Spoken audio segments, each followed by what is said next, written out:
Welcome to RPIIT YouTube channel. Friends, this is Kaur, Assistant Professor of Pharmacology working with RPIIT campus, Karnal.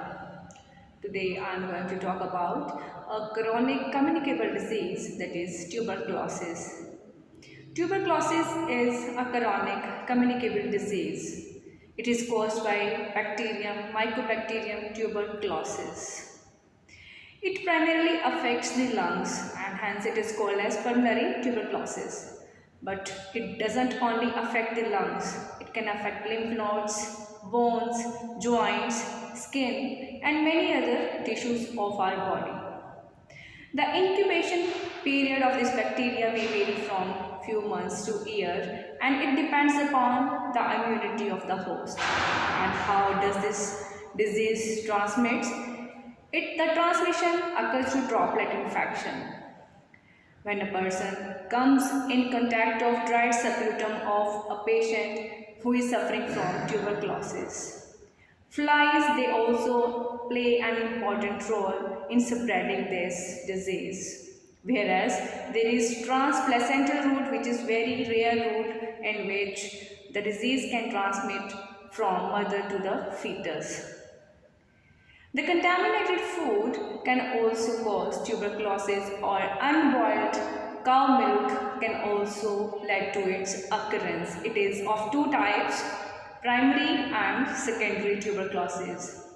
The primary tuberculosis infection occur in those who were not previously infected with this disease. This is their first time exposure and these are the patients who were immunized for tuberculosis. This is also called as childhood tuberculosis, whereas the secondary tuberculosis occur in those patients who previously suffered from primary tuberculosis and who had the relapse of disease. And this is also called as stage after primary tuberculosis and hence secondary tuberculosis. So let's start with the pathogenesis of tuberculosis. As I told you, it results due to Mycobacterium tuberculosis. So let's start.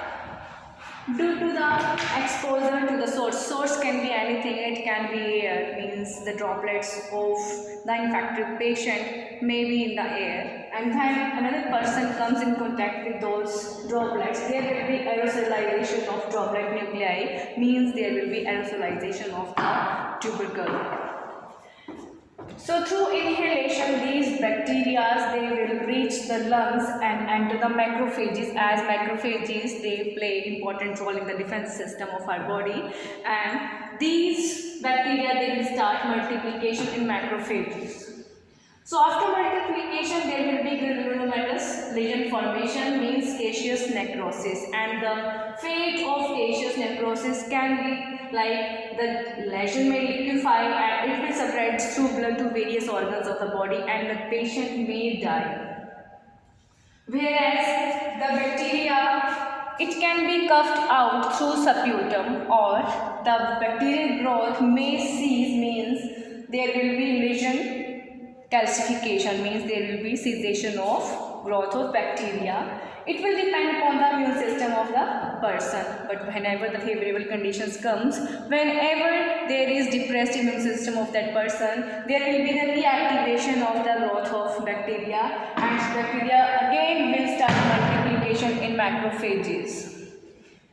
So the persons who come in contact with these bacteria, not all the cases or all the persons develop this disease. More than 50% cases, they develop no infections because of their stronger immune system. So what should be or what are the symptoms of tuberculosis? There will be excessive fatigue, feeling or feeling of weakness to the patient who is suffering from tuberculosis.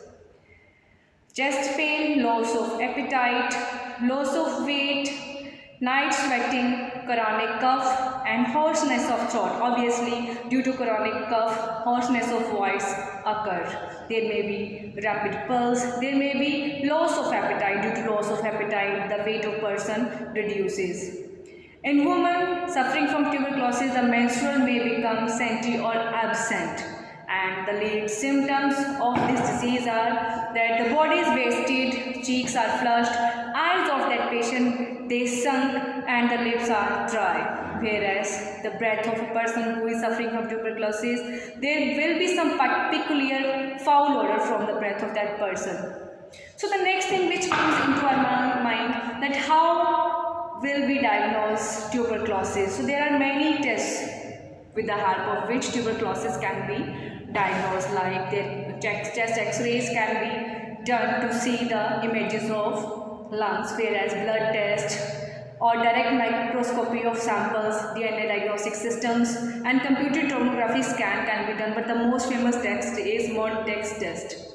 In this test, the solution of tuberculin is injected intradermally to the left forearm of the patient, and the patient where the tuberculin solution was injected, it is observed for 3 days. So within 3 days, if there is formation of bleb whose height is between 6 to 10 millimeter, means if there is formation of bleb, that means the person is tuberculosis positive. Or if the bleb has not formed, means the person is tuberculosis negative. So how can we prevent this disease? So what should be the preventive measures? That if the person who is suffering from tuberculosis is at our home, so we should isolate that person.